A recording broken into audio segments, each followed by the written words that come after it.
মাগো ও মা, তুমি তো কোনোদিন বাবার কান্না দেখো না। মাগো তুমি স্বর্গ থেকে এসে একবারে নেমে দেখে যাও মা, বাবার দু চোখের জল, তুমি একবারে ফিরে এসো মাগো।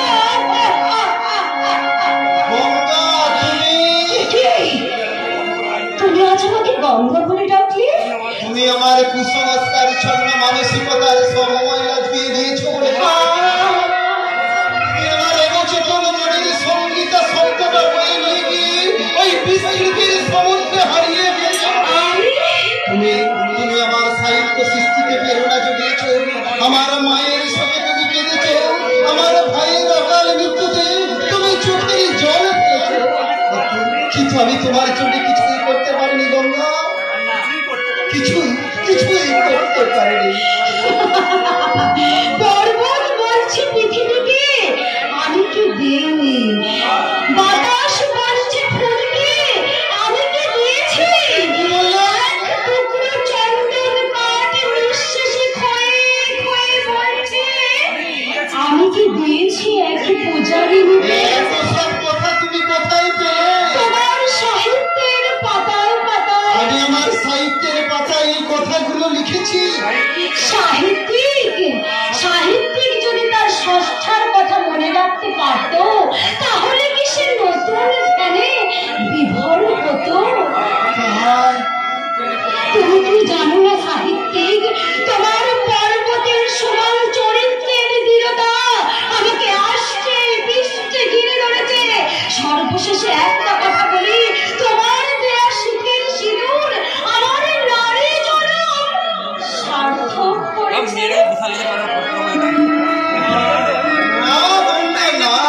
তোমার নারী জন্ম এখনো সার্থক হয়নি।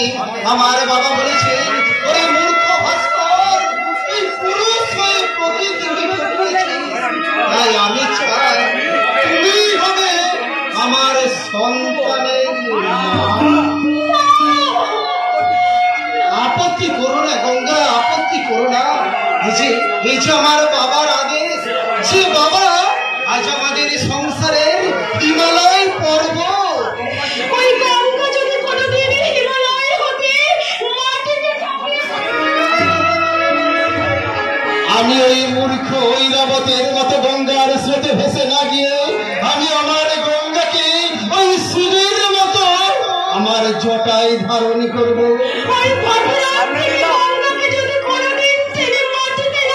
আমি সেই পাতলে গিয়ে কপিল মুনির আশ্রম হয়ে যাব।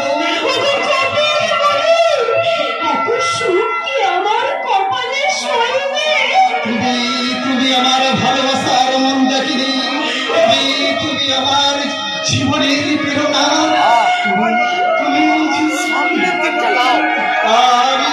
আমি তুমি আমার নতুন দিনের চেতনা, তুমি যে আমার প্রেরণা। তোমার স্ত্রী সঙ্গীতাজি আজ তোমার সঙ্গে অন্য কথা কইবে।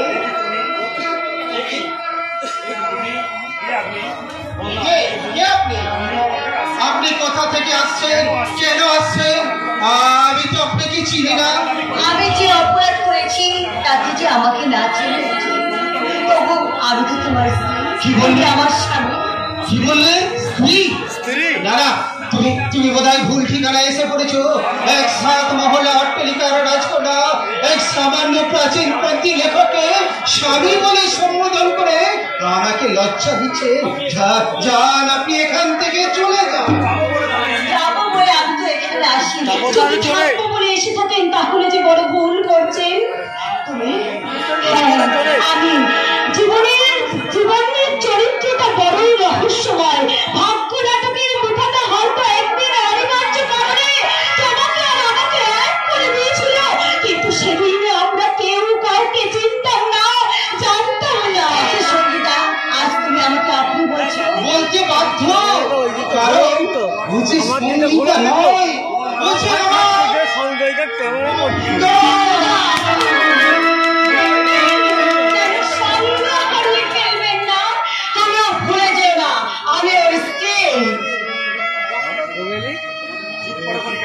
তারপর তার সামনে নাও। ওই চুপকার করে ডাক্তার আপনাকে অপমান করে তুমি কিসের অধিকারে?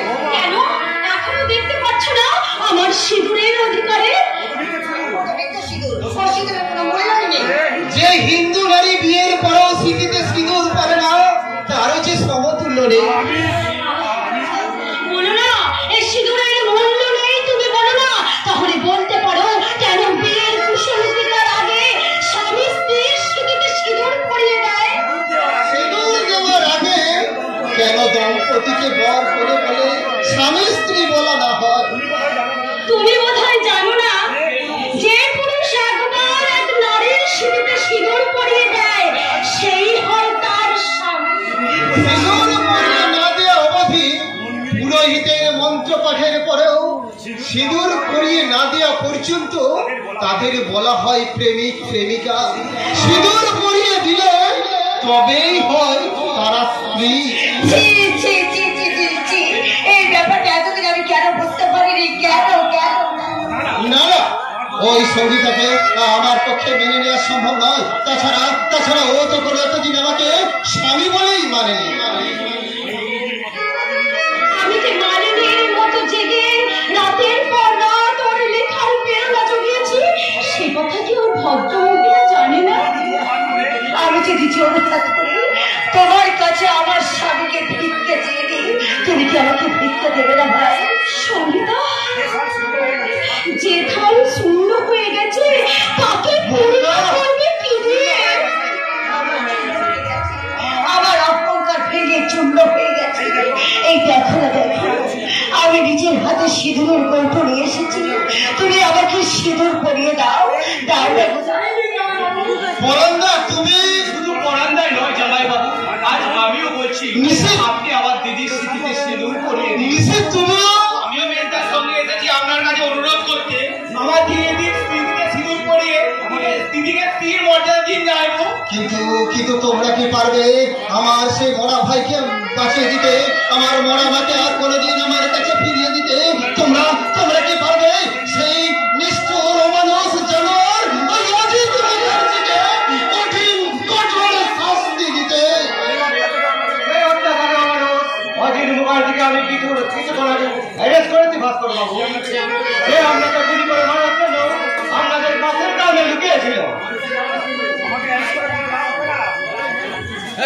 আমাকে অ্যারেস্ট করে কোনো লাভ হবে না।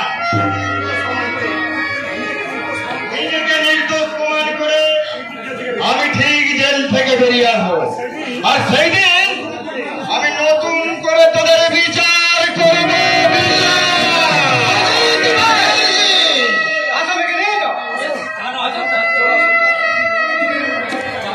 জানো তার ফাঁসি হওয়া দরকার।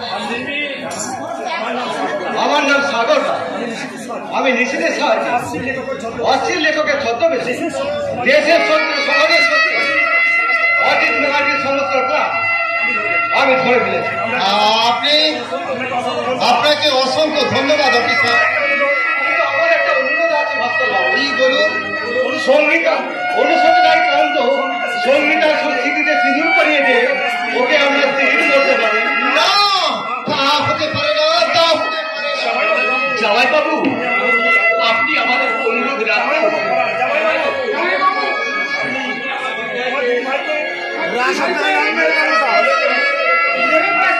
পরান্দা, একমাত্র তুই পারিস।